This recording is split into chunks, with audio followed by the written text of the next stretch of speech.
Good morning, good morning, good morning, and welcome to the session on e-commerce and AI, and also about the relationships between the UK and GCC. My name is Marco Forgione. I'm the Director General of the Institute of Export and International Trade. We are an independent, not-for-profit organization established in 1935 with the express objective of enhancing, growing, evangelizing the benefits for cross-border trade and international work. And it's clear that there's a real imperative for us to support and engage and grow cross-border trade, because all the evidence shows, all the research indicates that businesses which trade cross borders, businesses which trade internationally, are more sustainable, more resilient, employ more people, are more innovative, and most importantly, are most profitable. If we are to address the most significant challenges that we face as societies and communities, it can only be done, it will only be done through nations trading with nations, through businesses trading with businesses, and with people trading with people. And it's a great pleasure, delight for me as the Director General of the Institute of Export and International Trade to have the opportunity to facilitate the conversation today at this third Arab-British Economic Summit. A relationship that spans centuries of collaboration and is moving in a very positive way for the future. We have a great panel today. Who will be making some presentations. We'll then go into a more informal discussion.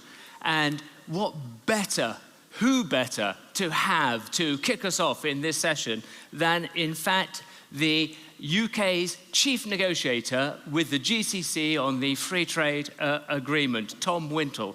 Tom led the UK's changes to independent status at the WTO. He was part of the G20 trade discussions and was part of the inaugural G7 trade work. His roles from across government include working in the Cabinet Office, Department for Business and Trade, and the Department for Energy and Climate Change. Folks, please welcome to the podium Tom Wintle. Tom.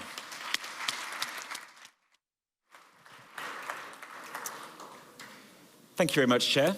Your Excellencies, ladies, gentlemen, thank you for having me here today. It was a little over a year ago we set off on a journey to strengthen the economic ties between the United Kingdom and the Gulf Cooperation Council, GCC, through the negotiation of a UK-GCC free trade agreement, or FTA. At last year's ABCC summit, I had the privilege of standing here to announce the commencement of negotiations. And today, I'm delighted to be back, and thank you for the invitation, to give you an update on where we've reached and our most recent milestone, which was the conclusion actually just last week of the fifth round of negotiations, which was hosted by the GCC out in Riyadh. So today, I would like to briefly update on our progress, to share some thoughts on the exciting ways that an FTA could catalyse the growth of UK and GCC companies, particularly in those digital and e-commerce sectors, as the Chair has already set out. So as Marco said, the UK and GCC have a rich history of collaboration and strong trading relationships. And as you will already have heard today and this morning, the numbers speak for themselves. The most recent stats we have show trade between the UK and GCC at more than £61 billion, and the demand in the GCC in particular for international goods and services is just growing and growing, with a projection of reaching nearly £1 trillion by 2035. So the economic opportunity for businesses is absolutely clear. And in particular, the opportunity, the potential to grow the transformational technologies like e-commerce, like AI, that you'll be hearing more about from some of the speakers today. So an FTA that really harnesses both what is happening today, but importantly, the forces that will shape the future of work and commerce in the future. And that's very much why, for just over a year now, I and my negotiation team have been working together with our GCC counterparts to reach that modern, comprehensive and ambitious FTA that our ministers has collectively committed to and collectively tasked us to getting to at pace. So we're working together to agree an FTA that not only promotes today's trade, but encourages innovation and crucially looks to the future as the nature of what and how we trade changes in the years to come. We want to enable UK and GCC businesses, and many of those will be represented here today, to position themselves at the cutting edge of trade and innovation, supporting the ambitious plans of the GCC member states and of the United Kingdom, and ensuring that all of our businesses, our citizens, can share in the benefits of the latest technological enhancements. A few brief examples in particular around e-commerce and digital of what the UK is looking for in an FTA. On the e-commerce front, what we've heard a lot from businesses and what we're looking to achieve is to lock in legal certainty on electronic transactions so that businesses can make greater use of things like e-contracts, e-signatures, paperless trading, which certainly our data and analysis shows can cut costs by up to 87%, which is crucial, particularly for SMEs. The International Chamber of Commerce estimates that making documents digitally transferable can reduce processing times by something like 75%. And again, at heart, what an FTA is looking to do is to make business easier, cheaper, more secure, grow that trade and facilitate the work that companies are already doing. Particularly, we've got over 10,000 SMEs are already exporting, and we want to improve that, enhance that, make that easier, and something that is growing in both directions. On digital trade, certainly in 2021, over 2/3 of the UK's services exports to the GCC were delivered digitally, and almost 60% of what we received in return, again, was delivered digitally. So it's vital that an FTA is enhancing, is facilitating, is improving that digital trade. Our FTA will aim to make it easier for retailers to connect with customers in both directions by strengthening the cooperation in areas such as digital identities, online authentication, electronic invoicing, all of which, in the UK's view, would make it easier to buy, to sell, making things quicker, more easier and secure. We are in regular discussions with businesses of all shapes and sizes on the United Kingdom side to understand what they want, what will benefit them, and that's through from sort of huge businesses such as Google right through to SMEs. And I think, as I said last year, you have a lot of my team in the audience today. Please do keep talking to us. Please keep telling us what you want. The more we understand from you, the better we will be able to deliver for you. Now, the question I always get asked, and indeed the chair managed to ask it even before I got on stage, is the timeline for a deal and how quickly we'll be able to realise those benefits. The answer is always the same, which is, as my Secretary of State has set out, as the Prime Minister has set out, it's fundamentally about the deal, not the date. So we are absolutely committed to working at pace. We have huge political will and commitment on both sides to get this done. Certainly I can vouchsafe that both sides are working flat out, but it's about getting the right agreement. It's reaching that modern, comprehensive and ambitious agreement that really delivers for businesses, and that is the focus rather than a given deadline. So it's been my privilege over the last year to watch both teams working flat out, and I can absolutely assure you that is the case. We will continue to do so, and we are starting to see what I believe will be a really remarkable free trade agreement emerging between the United Kingdom and the GCC. I look forward to the rest of our journey together to realising that agreement. Thank you for your attention, thank you for your time today, and I look forward to the panel discussion. Thank you, Chair. Tom, thank you for those words of encouragement with regards to the conversations, and that it's great to hear that there is a real appetite on both sides of the negotiations to get to a good deal that is good for the nations, the businesses and the communities that are affected. The conversation around e-commerce is really key because it is the shop front for so many, particularly MSMEs, to get access to international markets. I'm delighted that the Institute, on behalf of the UK government, chairs the E-Commerce and Trade Commission, which is looking at ways that we can get more businesses trading using the platforms, the online marketplaces, to grow their international trade. So hearing that there's a collaboration on e-commerce specifically between UK and GCC is going to be really important for the future. And what a great segue to our next speaker, Andrew Elia, who, Andrew, I first met 15 years ago when he was part of one of the leading corporate communications companies in the UK, one of our most leading creative industry sectors. Andrew is a hardwired technology and digital expert, and with his business, Arishi, They operate globally to help business leaders, to help government departments, to help regulators navigate the complexities of the fast-changing world of digital trade, digital commerce, and AI. So please, welcome to the podium our next speaker, Andrew. Thank you. Thank you, Marco. Good afternoon, everyone.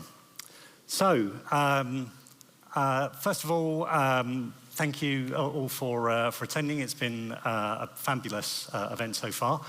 So I'm going to speak about the growth of e-commerce in the Arab world.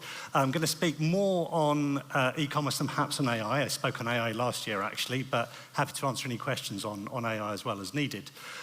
So the growth of e-commerce in the Arab world, or to put it another way, a cynic's guide to e-commerce in the Arab world.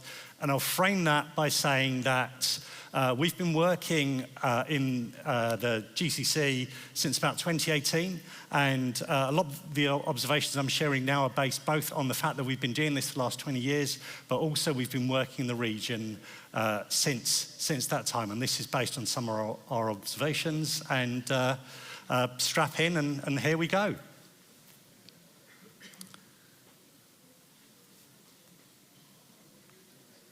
Don't wave my arms. Next slide. Yep, thank you. So, as will probably be no surprise, the market is still immature because we've been doing it in the Western world quite a lot longer, but the pace of growth is incredibly rapid. The market is hungry for that growth and is very, very keen to keep that momentum at a high level.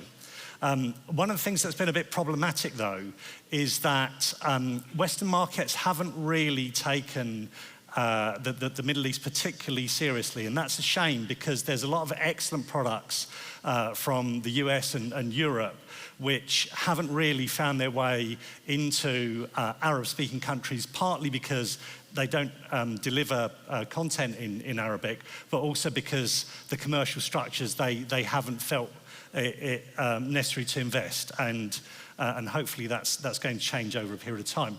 That's been compounded by the fact that what tends to happen is that there are a lot of low-skilled implementers who come from other countries who come in and they limit the choices down to more basic, not necessarily enterprise-grade platforms, and that ends up meaning that people either have to grow their own or use things that aren't really fit for purpose. This is also balanced by the fact that the knowledge of digital and e-commerce platforms and just the implementation process and so forth still is quite limited. And because there aren't many other parties that people can look over the fence to say, this is how someone else has done it and how can we model our behavior on that, you tend to see that unfortunately has meant that the standards still at quite a basic level. But then there's parties who want to invest quite heavily. So what you tend to see is quite a polarized view of the market, where you've got some very, very low-level implementations and very, very high-level ones, but there's a bit of a vacuum in the middle. And what we'd like to see is that to even out over a period of time. And this is something the market itself does recognize, and they're encouraging more people from the West to come over and to deliver their solutions and make that happen, and particularly with some of the excitement that's coming on, particularly in the Saudi Arabian market, all of that is beginning to change. But it's a long road to come to that point. So it's going to be an exciting journey. So one of the things that is also an area of focus that needs to have a bit more attention is, just as technology providers, so e-commerce, content management, that sort of thing, that there's very limited penetration. And the same way, payment providers, the sort of payment providers that we see in the West, many of them don't have an appetite for getting into that market. So very often there's a very limited choice of payment gateways over there, which then can inhibit the implementation of e-commerce platforms. And certainly the existing ones that we've worked with over the period of time, of which there are very few, more often than not, you'll find that they don't quite have the service levels and the quality of implementation which you need to be able to run a 24/7 e-commerce business. The other part of it is that the banks themselves are still quite embryonic in their adoption of digital, and also because their knowledge of the landscape is still quite limited. But again, there is an appetite to learn and an appetite for growth, and we're seeing that trajectory is underway.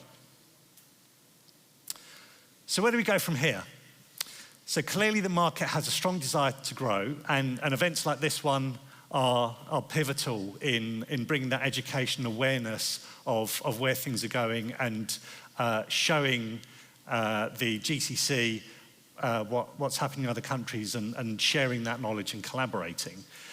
Western vendors are now beginning to take the markets more seriously. They're seeing that they're quite lucrative markets. They're seeing that there's more interest from Western companies. So that momentum is starting to build up, and that's excellent. And one of the things that's also helped do this, not just in the GCC but worldwide, is COVID. You know, everyone can see that when shops are shut and people have to stay at home, the transactions then move online. So that's forced that adoption to accelerate. And also, now as we're seeing, governments are now trying to make it more palatable for companies to set up. They're trying to make it easier to set up and basically transact in those countries without necessarily having to go through complex partnership procedures and so on. That's also helping to lower the bar. But education is still a factor, and it's something that I think over the coming years we're going to see that there is a lot more awareness building up as people are starting to get more and more implementations moving on. So here we go. And I'll be happy to answer questions at the session afterwards. Thank you, everyone. Brilliant. Thank you, Andrew. Thank you for that insight review of the opportunities. It's clear that for anyone, any business looking to adapt or adopt new technology requires a new way of thinking. I'm delighted the next speaker, Major General Paul Nanson, CBE, is ideally positioned to support us through that process. Paul is a recognized leader, mentor, coach, and trainer.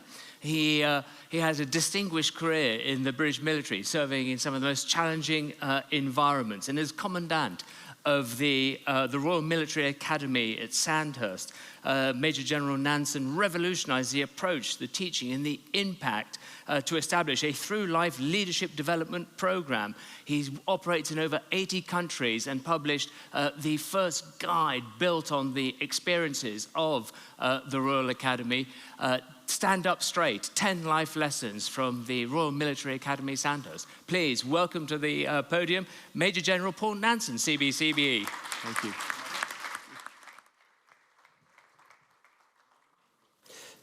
Thank you very much, Marco, for those kind words. As you heard, I've got a military background. I spent 35 years leading and being led in some pretty challenging and difficult environments. The challenges that faced me and my people becoming increasingly wicked. Warfare has always been complicated, but I think it's fair to say it's getting increasingly complex. And you can see for yourselves, because war is all over our TV screens and news channels at the moment, images that show leaders operating in the most demanding of environments that are increasingly getting more contested, more congested, connected, and cluttered. Facing situations requiring life and death decisions under the most intense pressure, often having to deal with challenges that were not predicted, nor planned for, nor were their people trained for. For example, the recent proliferation in drones and drone warfare. Not a new capability. It's inexpensive drones being used in an offensive capability has been around since 2012. But as a recent operation in Ukraine where swarms of kamikaze drones were able to penetrate hundreds of kilometers behind enemy lines to attack airfields clearly shows the ability for leaders to integrate, to operationalize, and to counter this technology is. So imagine if there was a tool that could help us predict some of these emerging challenges and threats, that could help prepare us as leaders better, to stress our plans, to ensure we consider all the possible consequences of our actions. And imagine if we were able to support and enhance our decision-making process. In the UK military, we always have been taught that to get ahead of the opposition, you need to be comfortable making decisions armed with only 80% of the information. So imagine if we had something that could help us get as much of that information as possible in a shorter period of time, something that learns as it goes. Well, imagine no more. The real game-changer moment for us is to use AI to do things that, right now, we simply can't, exploiting the massive data we get to make optimum decisions at machine speed, predicting how the opposition will react so we can get ahead of them. The purpose of developing an AI battle lab is to have applied AI to enhance autonomy with less dependence on humans in the loop. The AI Battle Lab provides the synthetic environment allowing the officers practice fighting, learning when to trust the AI, developing new tactics and procedures. This is all new capability, and now we need to learn how to make best use of AI and autonomy. So the capability already exists. It's been used by UK Defence and by NATO. And at the LSC, we're currently working with this technology to provide a defense client in the Middle East with a new capability, as you heard on the video, a battle lab that will help its leaders to be better prepared for those wicked challenges ahead, to predict, to develop, and to support, to stay one step ahead of the opposition. So why am I telling you this? You're not a military audience. Well, the military does not have a monopoly on challenge or on wicked problems, a lot of which we've heard this morning. We're all facing increasing uncertainty, an increasing rate and pace of change, increasing effects of a rapidly expanding technology, increasing globalization that's better connected, a better informed population, and with changing demographics. You heard before about Generation Z. And of course, there are the unknown unknowns. The banking crisis, the cost of living crisis, the effects of global warming and conflict, and COVID. Imagine if your organization was able to predict and prepare for COVID. Far-fetched? Well, one organization did.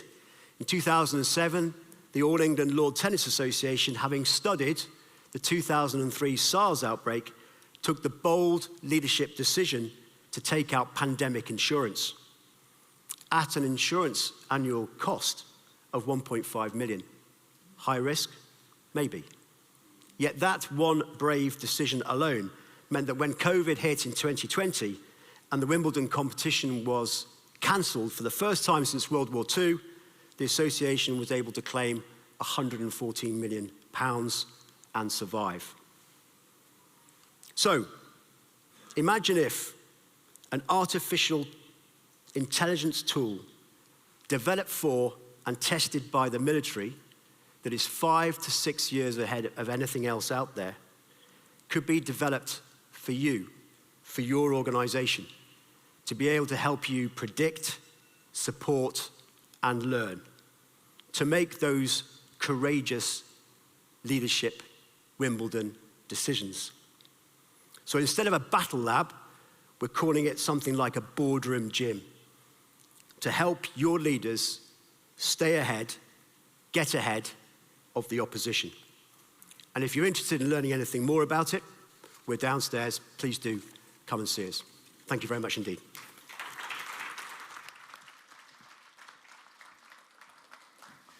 Paul, thank you for that.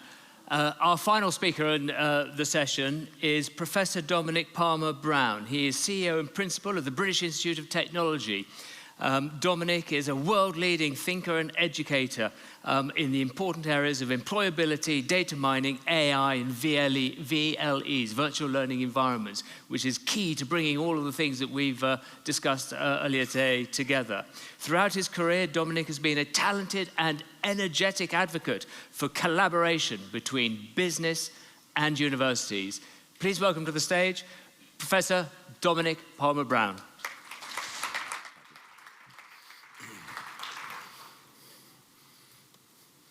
So I just nod when they're for the next slide, do I?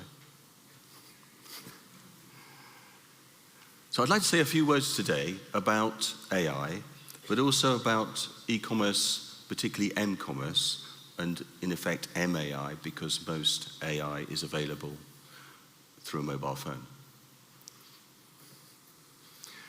I'd also like to mention Edge Hill University and our collaboration, the Business School's collaboration, Business School England collaboration with Edge Hill University, because they provide research training globally and locally. And that's really something relevant to AI, because some of the people who are already enrolled in that course are studying or researching AI. But also it's relevant to the whole idea of AI being local, where on your phone doing what you need it to do locally, but also, of course, because it's the World Wide Web, accessing trillions of bytes of data through various large language models, etc. Next slide. I am the Principal and Chief Executive of the British Institute of Technology, and that was established by Professor Farmer, I think it was in 1999, and at that time he was predicting an exponential growth in e-commerce, which has happened. And now, of course, we're all predicting an exponential growth in AI, which is happening. So m-commerce then, the question is no longer what can a phone do, but what can't a phone do? It's very difficult to see which AI applications that people use in all sorts of different contexts cannot be channeled through this little device that everybody carries around with them. And that, of course, includes a highly personalized customer experience, online banking, online education, online retail, etc., etc. Next slide.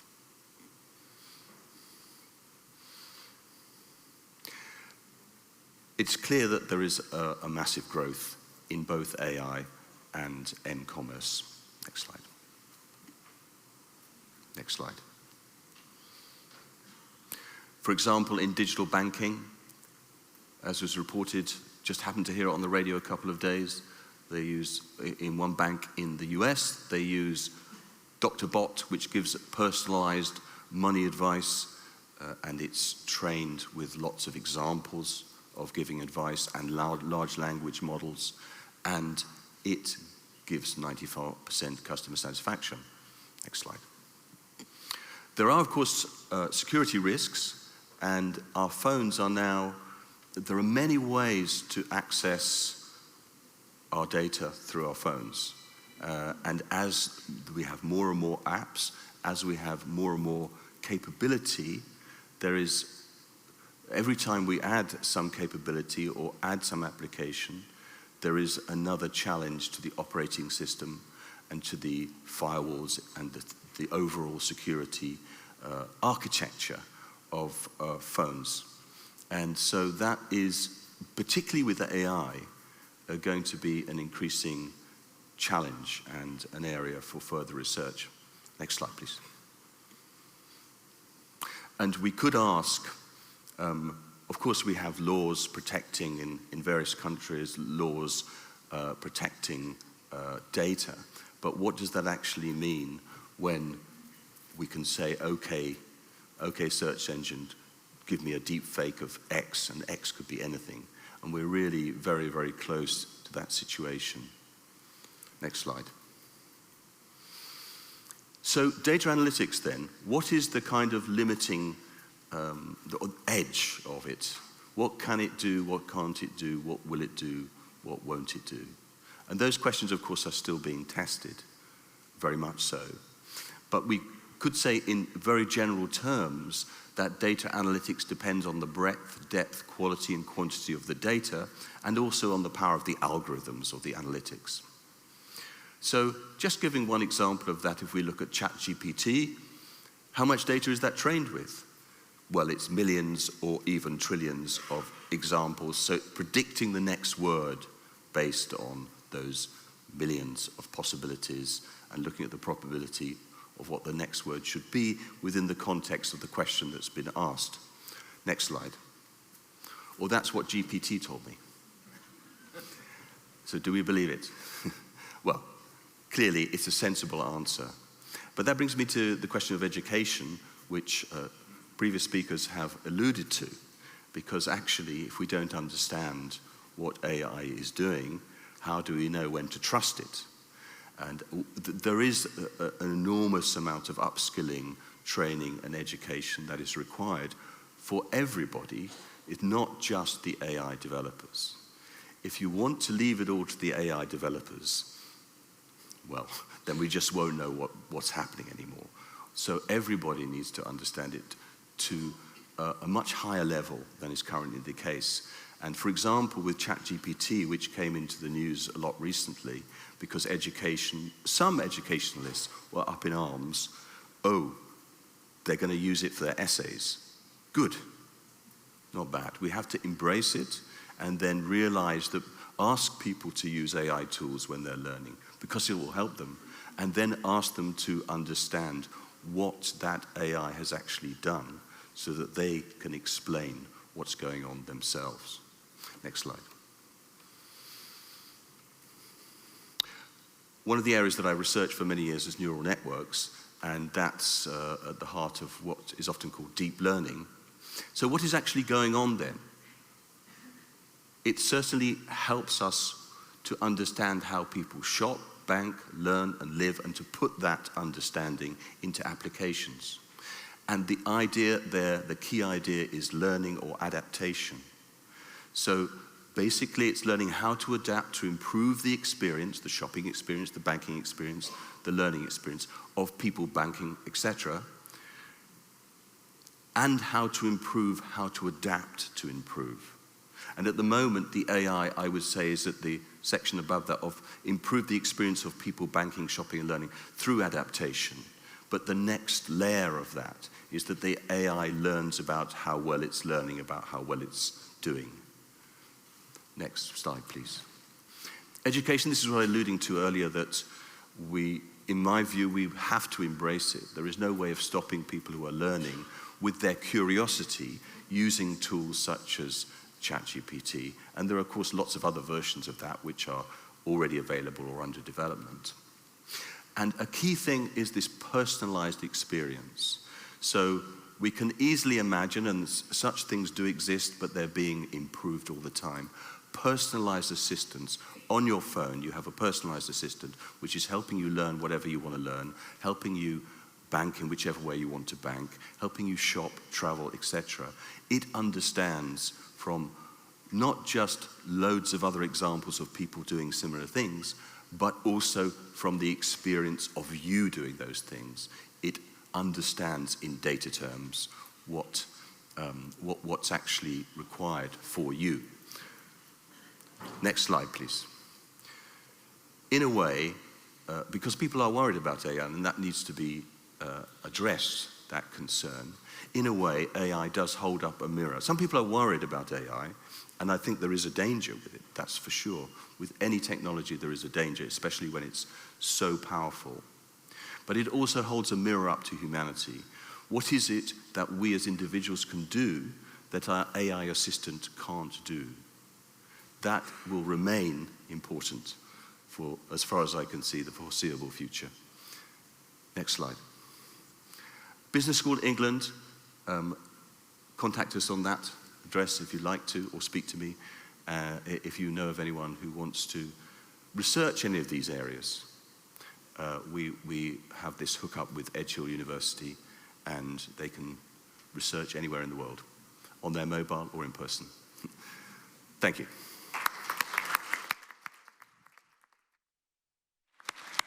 Professor Palmer, thank you for that. And we'll open it up to the floor to questions. But just judging by the pace of change that everyone's spoken about, Tom, I'd like to understand from your point of view, actually, how do governments, regulators, and lawmakers respond to an environment where technology and the implications of that are changing so rapidly? Look, it's a fascinating question, and one we've worried about quite a lot. So within my context of a free trade agreement, innovation and how we try and capture innovation has been one of the UK's key considerations. So you may have seen in some of the UK's recent FTAs, we literally have an innovation chapter. And what at heart that is trying to do is answer your question. So we can't know where the future of trade is going to go, but we know it is going to change, and it is going to change ever faster. So rather than having a sort of a document, an FTA that is locked in stone, it's trying to build in constantly looking ahead and updating that.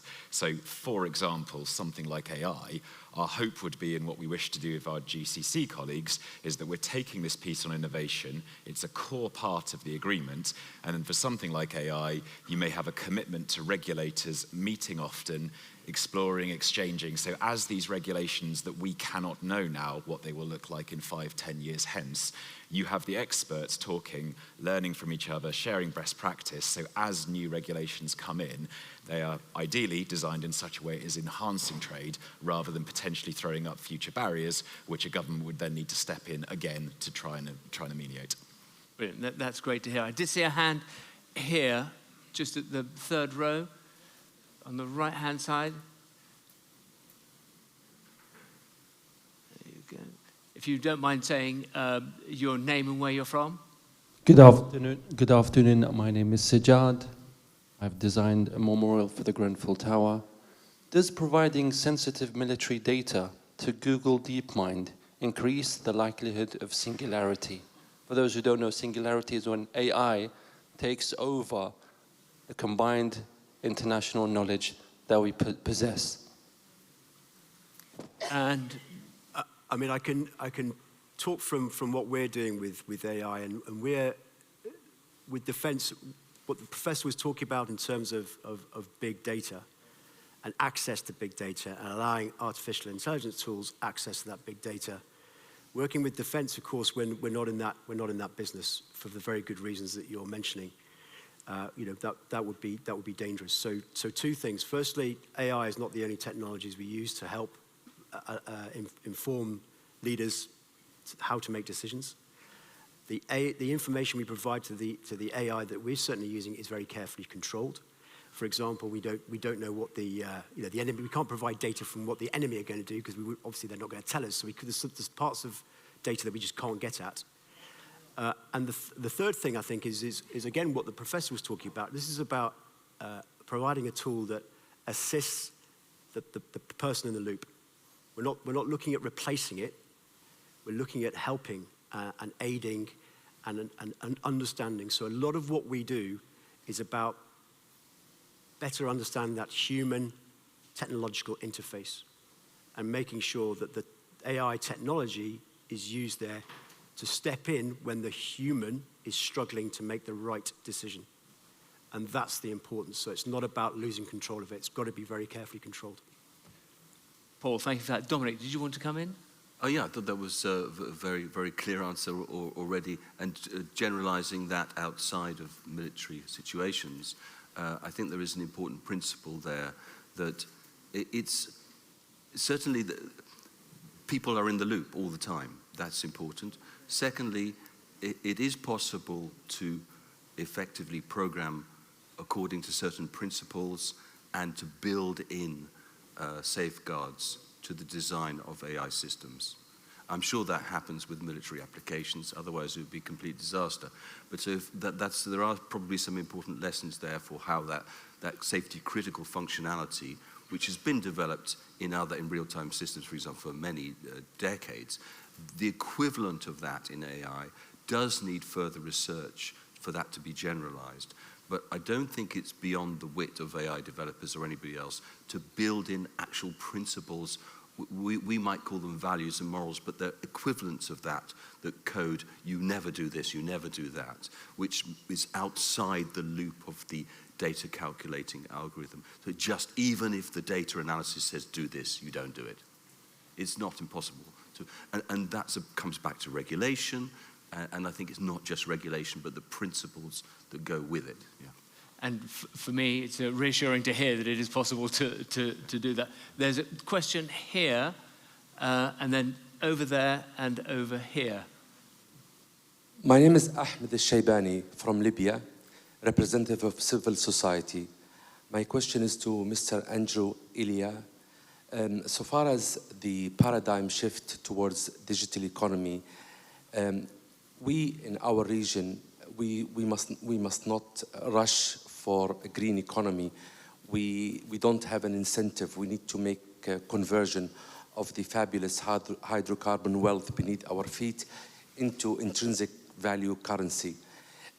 How can you advise our region, where I see 70% of us below the age of 30, and I don't see them as a powder cake about to explode. I see them as a demography bonus to be augmented in the economy. How can we allow access to credit for SMEs, and hopefully this will mitigate illegal migration and other indicators that gave birth to the Arab Spring 12 years ago? Thank you.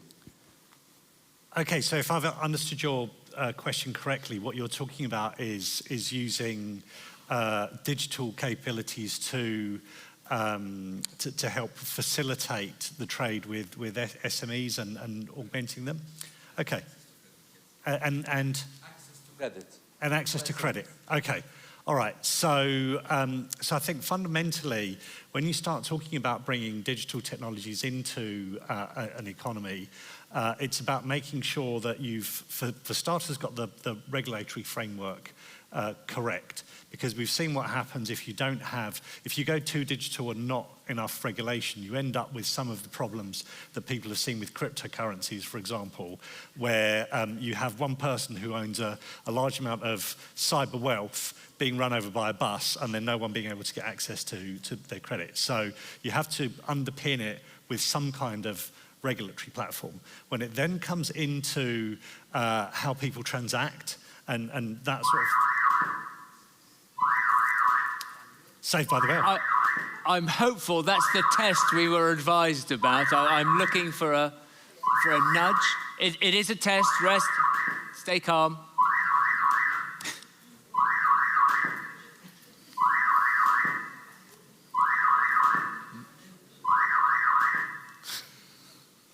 There we go. Andrew. Okay, that's it. Someone must have burnt the toast. So sometimes even in a digital world, physical things can still get in the way.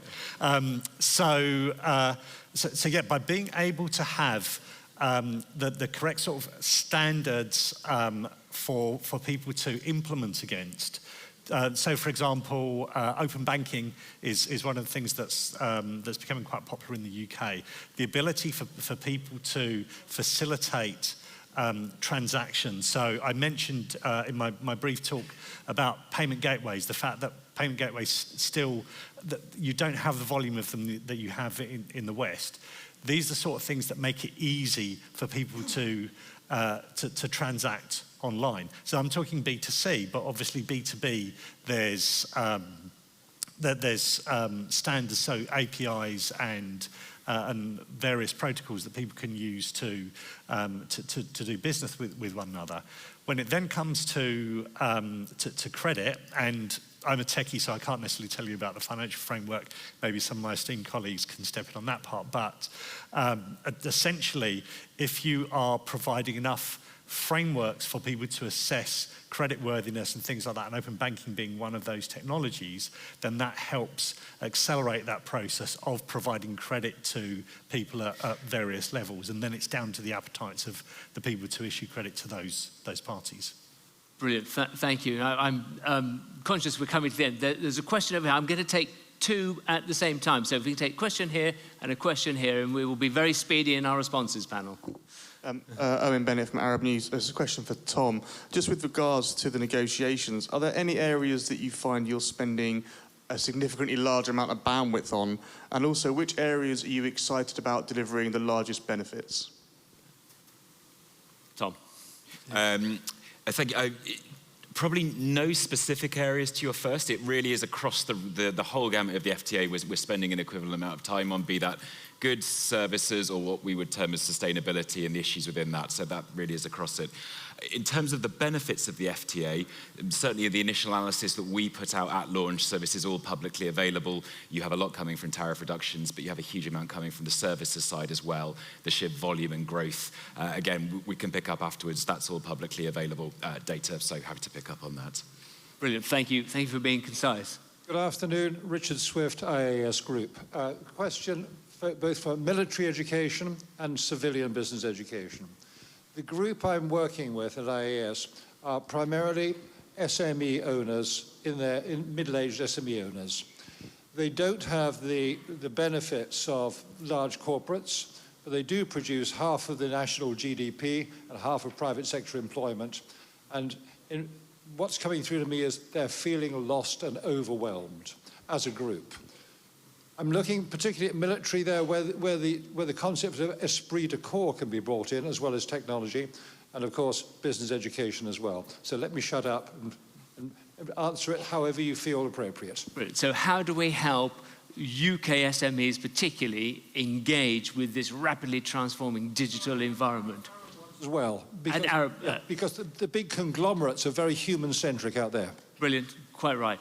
We'll start at the end and work back. Professor. Well, I think, first of all, we enlist AI to help with this. There's a wealth of research and examples of learning assistants in the form of various types of AI, and that can be built. AI itself can be learned about in a kind of interactive way that will really get people up to speed quite quickly, I think. It's not the... I mean, I'm not quite sure what you meant by overwhelmed, but I don't think you meant that they all want to understand the nuts and bolts of everything. I think I can just see through the light glare that you're saying that's not what they want. So they want to actually understand the principles, understand what they can do with it, understand the relevance for their sector. And I think those things can really be packaged very neatly into training programs that can be made available. Of course, the question is who's going to do that? But it's something that can be done quite easily. Brilliant, thank you. Paul. I think that the military is still learning, like everybody else, how best to develop its young emerging leaders, let's call them that. I think we are slowly learning to embrace technology, blended learning in particular, how to maximize the use of new emerging technologies to better develop people. But I think we've still got a long way to go, if I'm honest with you. And it goes back to what was said before about Generation Z and soon Generation A are just round the corner. You know, we've got to understand how do they need to be developed, how do they need to be led. If we lead them and develop them the same way that we were led, we're gonna lose out on a lot of potential. And I'm afraid that's still taking some time for us all to understand. Brilliant. And Andrew, as someone who is out there advising business leaders, helping business understand, what would your advice be? I think we get asked a lot of questions about AI and the likelihood of it, taking jobs and that sort of thing. And I think very often we see that very much as sort of scaremongering approach. And just to echo what my colleagues have said here, we see it as an augmentation, as something to help rather than necessarily replace. And I think as long as it's managed properly and as we were just talking about here, making sure that there is the agility of legislation to keep evolving as the technologies evolve, then it's something that is there to help humanity rather than, and regardless of whether it's military, education or whatever, help rather than replace.